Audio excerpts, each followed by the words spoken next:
Wow. Thank you, Professor Thixton, for the kind introduction. Good morning, y'all.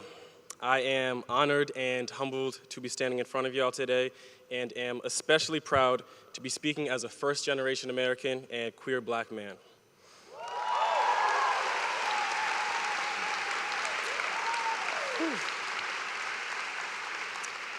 It has been a long, long time since we've all been together like this, so before I say anything else, I want to congratulate us, to each student sitting here today, to those tuning in remotely, and to all the people who made this journey possible.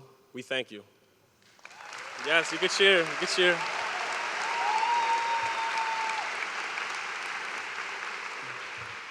I also want to thank those who helped me personally get to this point. My parents who worked to give my siblings and I opportunities they were never afforded, the professors who believed in my academic abilities far before I did, the Hamilton basketball family, my mentors, the homies, and so many others.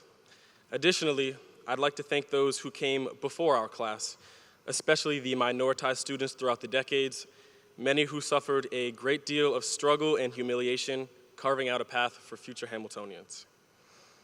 As we all know, this graduation is quite unique, and over the past 2 years, when reflecting on my experience here, one moment that always comes to mind is the letter that I wrote during my orientation trip. I'm gonna try to paint a picture for y'all. So it was one of my first nights on the Hill after spending a few days camping, struggling to do paddleboard yoga, and eating somewhat rotten cheese with a collection of about 10 other new students.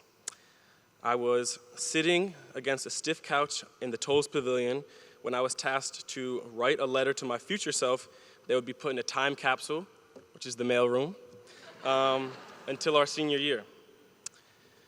When I began my time here, I was consumed by the pressures of a white supremacist, heteropatriarchal, and capitalist culture.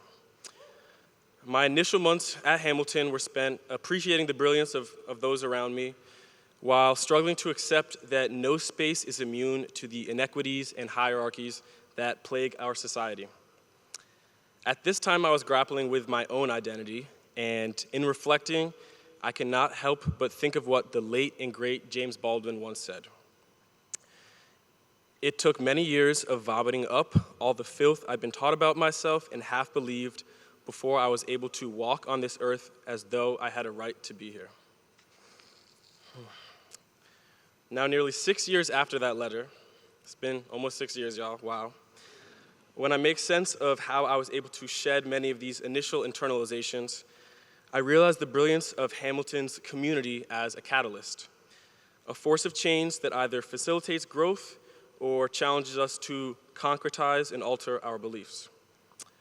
This process was far from a linear progression, and despite the innumerable times I was incredibly grateful to be here, there were quite a few times on which I was conflicted or confused with my subscription to this college and its ways of being. Despite this dichotomy, I, like many of my classmates, stand here today with a far greater cognizance of who we are and how we'd like to affect change in the world. I hope that today's commencement stands twofold. First, to celebrate the journey each of us has embarked upon, and second, to remind ourselves that our work is not yet done. When looking back upon this day, we will always be remembered as the first COVID-19 class, the students that graduated at the feet of George Floyd's public assassination, and now those that celebrate our commencement on the heels of a Supreme Court decision that threatens the bodily agency of all women and female-bodied folks. These incidents should not stain how we remember our time here, but instead should motivate and inform how we proceed. I want to conclude today by quoting the late Chinese-American labor and civil rights activist Grace Lee Boggs. "Every crisis, be it actual or impending, needs to be viewed as an opportunity to bring about profound changes in our society." Thank you, and congratulations, everyone.